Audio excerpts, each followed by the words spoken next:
Yon, hi mga master, welcome na naman sa ating YouTube channel.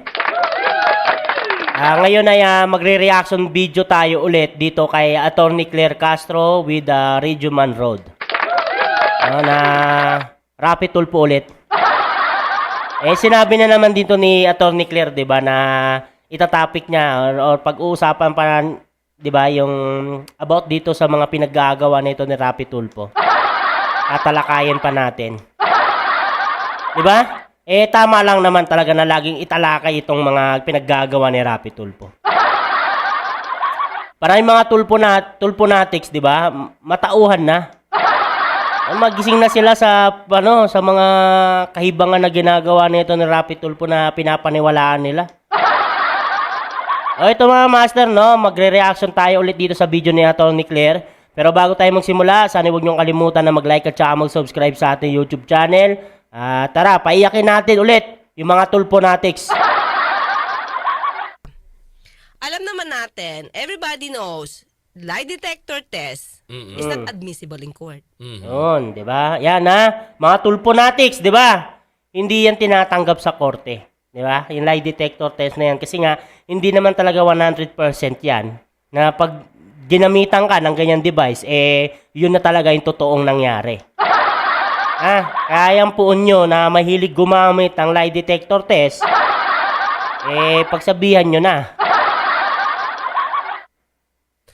So, bakit hahamunin? Resource person, hahamunin ni Senator Raffy Na Tulfo. isa sa ilalim Na isa sila. ilalim, okay. O, kung wala kayong kasalanan, ito yung premise Kung wala kayong kasalanan, payag ba kayo Na magpa-lie detector. na magpa-lie detector test? So, Yan talaga madalas lagi sinasabi ni Rapid Tulfo, no, na payag ka ba na magpa-lie detector test bago kita tulungan? Di ba? Para daw malinis yung pangalan mo, kailangan mo magpa-lie detector test.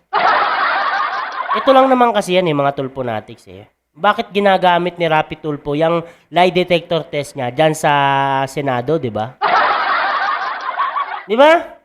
Hindi nga tinatanggap sa korte yan Bakit niya gagamitin dyan, di ba? Sa mga resource person niya dyan. Butik talaga, yung kakengko yan na ginagawa niya sa Rapid Tulfo in action, dinadala niya sa Senado. Tuwang-tuwa naman yung mga tulponatics. kung ayoko. Oo. So, ibig sabihin, pag ayoko, may kasalanan na ako? Sa bodyguard. Although, ito po ay voluntary.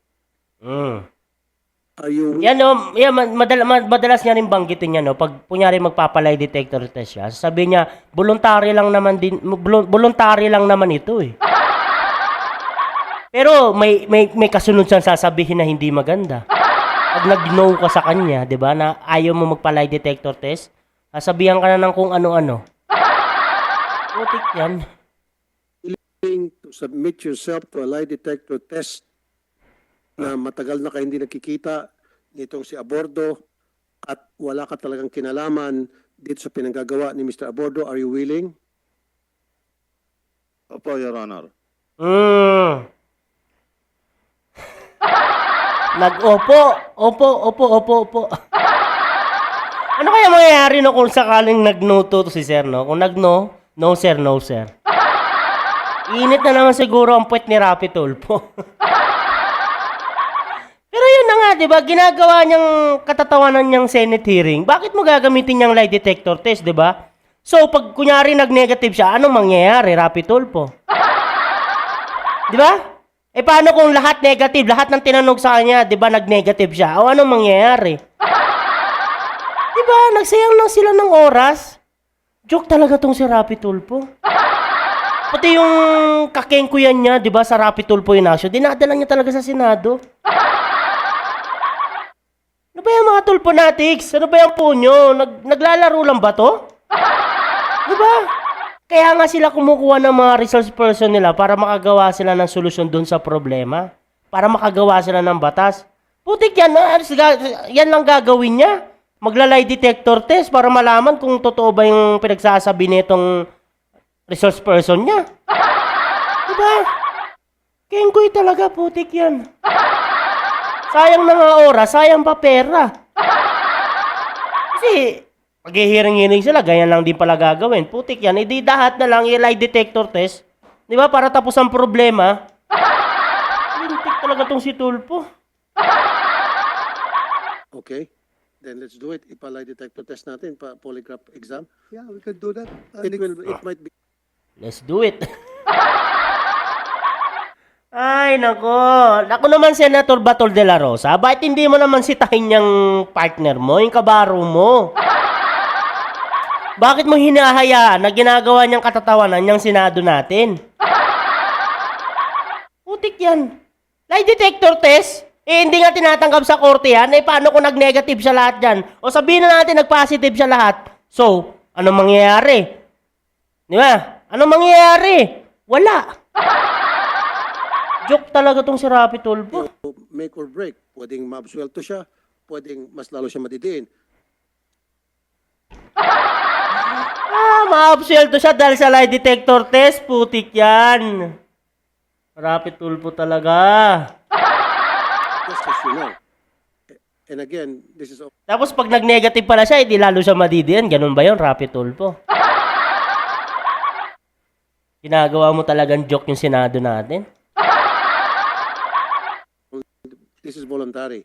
So you're willing to submit doon sa polygraph exam na magpapatunay doon sa sinasabi mo na wala kang kinalaman dito sa mga aktibidad ni Mr. Abordo and then matagal na kayo hindi nakita, right?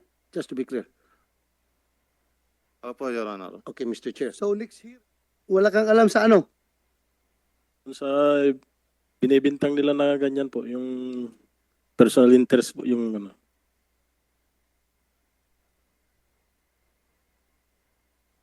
Sigurado kayo, wala kayong kinalaman doon sa mga pangyayari. Wala po. Walang kinalaman at walang alam. May alam kayo o wala? Wala po talagang alam po. Anyway, Mr. Chair. yeah, Sige. wait. Okay, all these bodyguards mentioned doon sa person of interest, total, ni-request ko na rin sa pinaka-bodyguard, main bodyguard ni Mayor. Payag ba kayo mag-submit yourself to a lie detector test? Na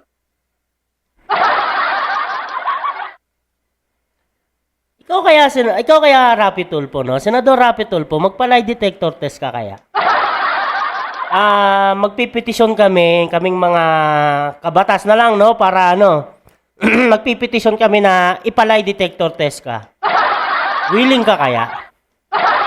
Para lang mapatunayan mo, no? Simple lang naman yung tatanong namin sa'yo, di ba? Yun lang, di ba? Kung pumasa ka dito sa lie detector test, di ba? Titigilan ka na namin.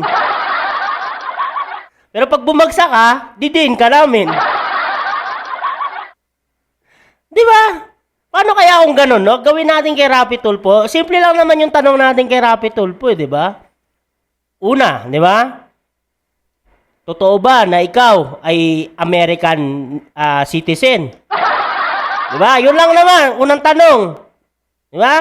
Pangalawang tanong. Ilan ang asawa mo, Rapi Tulfo?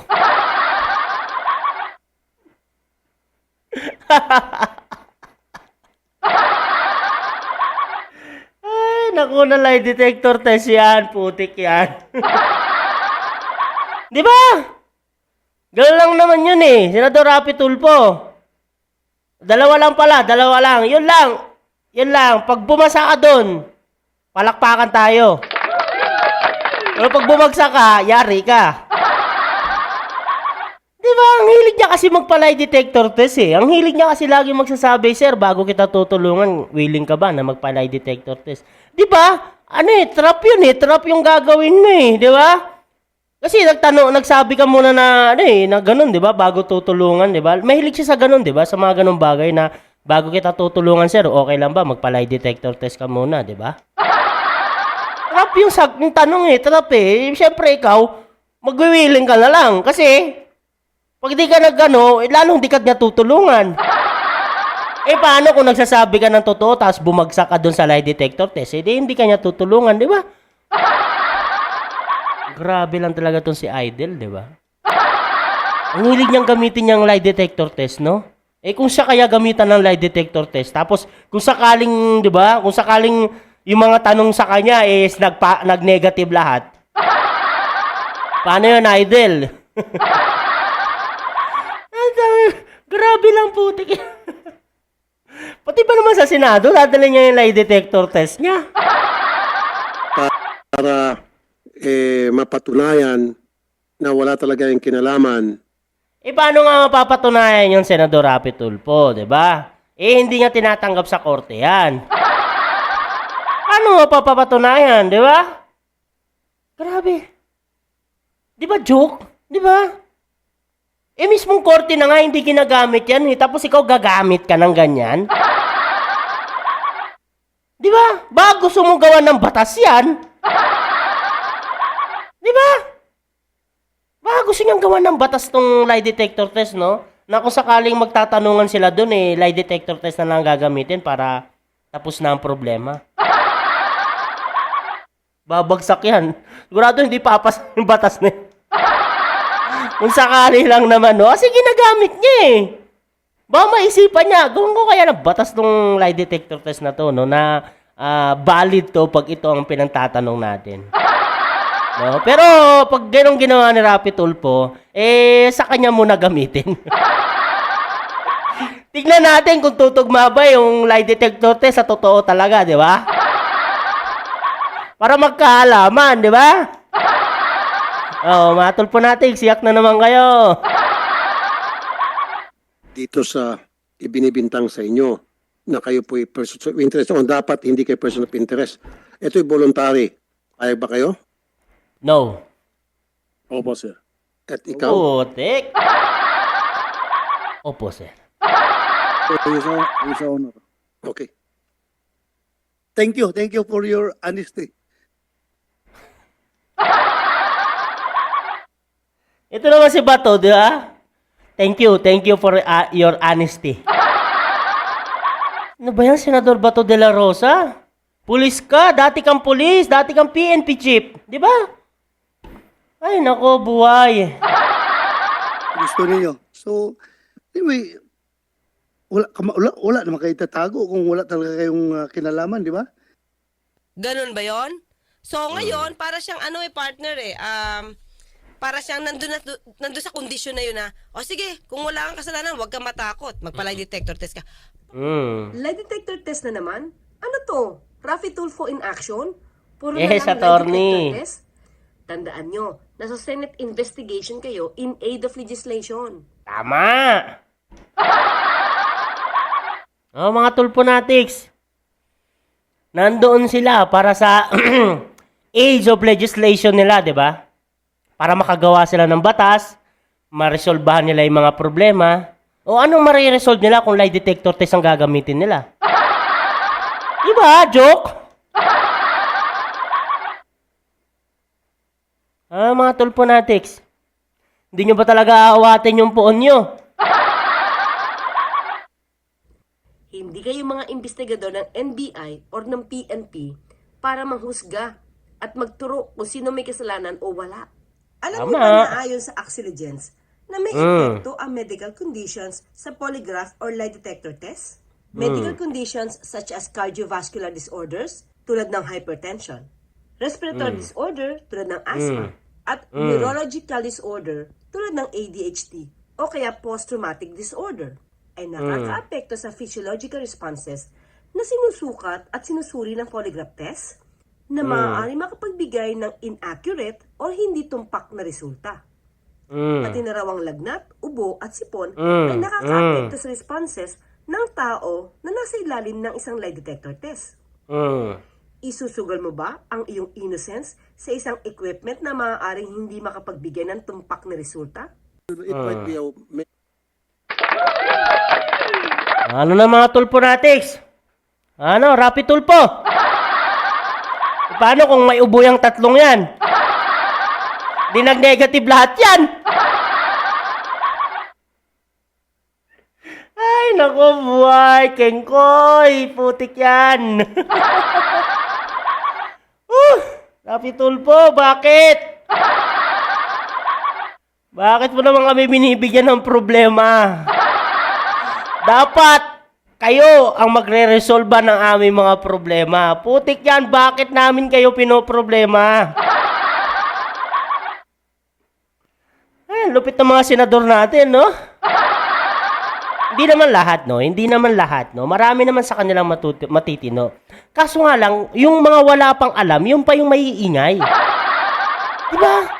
Kung sino pa talaga yung walang kaalam-alam sa batas, eh sila pa yung madadaldal, mema-mema, diba? Sila pa yung malakas manigaw, mahilig magmura. Diba? Kung sino pa talaga yung mga walang alam, no? Ganun sila. Isipin mo yun, di ba? Eh, yun na nga eh. May sipon ka lang. May ubo ka lang. Pwede na mag-negative yung lie detector test na yan. O paano yun, Rapi Tulfo? O katulad yan, parang namamanas ako. Pag pag ni-lie detector test ako, eh, di tapos na. Eh, buhay talaga, no? Tapos sasabihan ka pa na, kung wala naman talaga kayong tinatago, eh, di ba? Huwag kayong matakot. Eh, hindi nga lang sa takot eh. Pati yung ubo tsaka yung sipon kasama, pati yung nilalagnat. Eh kung paano ko nilagnat yan kasi nabilang na sobrang tension. Eh di negative na. Putik talaga yan, no? Sayang oras, sayang pera. Sasayang lang kayo ng oras dyan, putik yan. For age of legislation ba talaga yan or grandstanding? Di ba? Ito lang mga Tulfo Natics, tuwang-tuwa. Dahil yung Tulfo Brand of Justice, nadala dyan ni Rapi Tulfo sa Senate hearing. Kasi yan yung ginagamit niya sa Tulfo Brand of Justice niya eh. Yung lie detector test eh. Bago kanya tulungan, magpa-lie detector test ka muna. Pag bumagsak ka, ligwak ka. Pero pag pumasa ka, ayun, tutulungan ka ni Idol. Joke talaga, putik yan. To break, pwedeng mabsuelto siya, pwedeng mas lalo siya madidiin. Just as you know. And again, Eh, paano nyo nga siya i-DDN eh kung ganun nga ang definition ng lie detector test, hindi siya 100% talaga na totoo. Paano nyo i-DDN yun?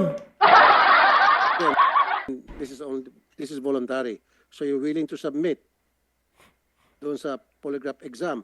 Opo, Idol. Patunay kung sa sinasabi mo na wala kang kinalaman dito sa mga aktibidad ni Mr. Abordo and then matagal na kayo hindi nakita. Right? Just to be clear. Opo, Your Honor. Ano ba sinasabi ni Senator Tulfo na ang resulta ng lie detector test ay maaaring makapag-make or break sa isang tao? At maaari siyang maabsuelto Not guilty. o mapawalang sala? Hindi ang lie detector test ang makakapagsabing ang isang tao ay guilty. Tanging Yes. korte lamang dahil doon nagaganap ang lahat ng proseso.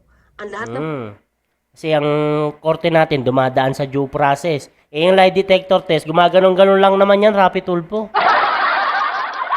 Eh saan kukuha ng ng ebidensya yon? Putik yan. procedure.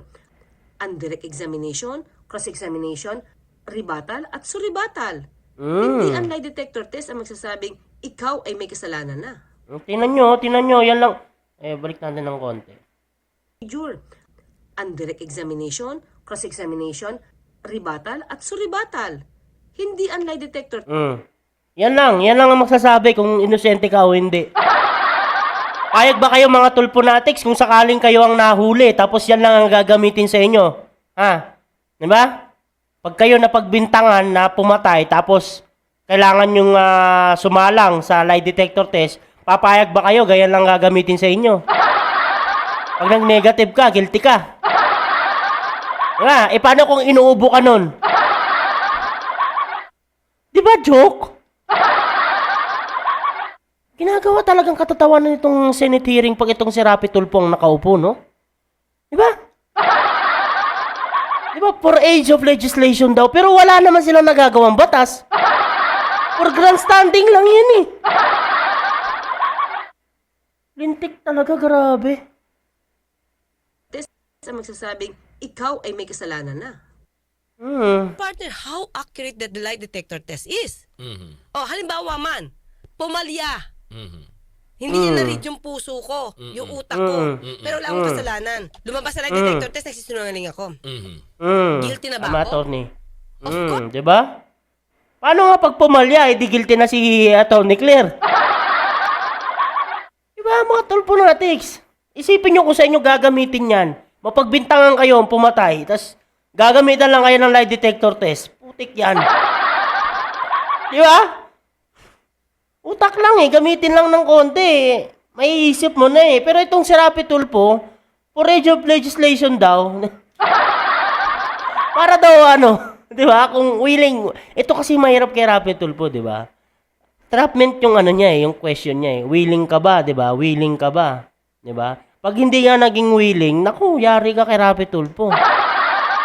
Baka, 'di ba? Yan kasi ang mahirap eh, may kapangyarihan silang i-detain ka or ikulong ka.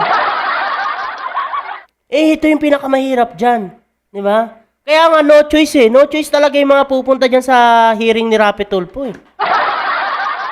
Eh, tuwang-tuwa naman yung mga tulpo natin kasi nakakagisa yung puon nila. Mali-mali naman.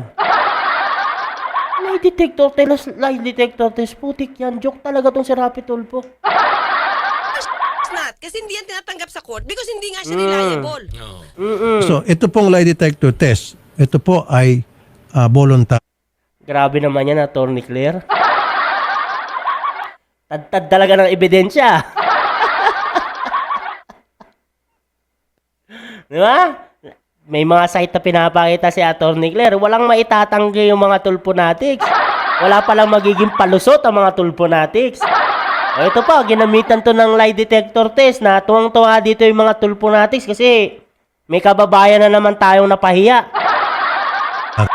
Para sa iyong kaalaman. At ito po ay hindi tinatanggap sa korte. Opo.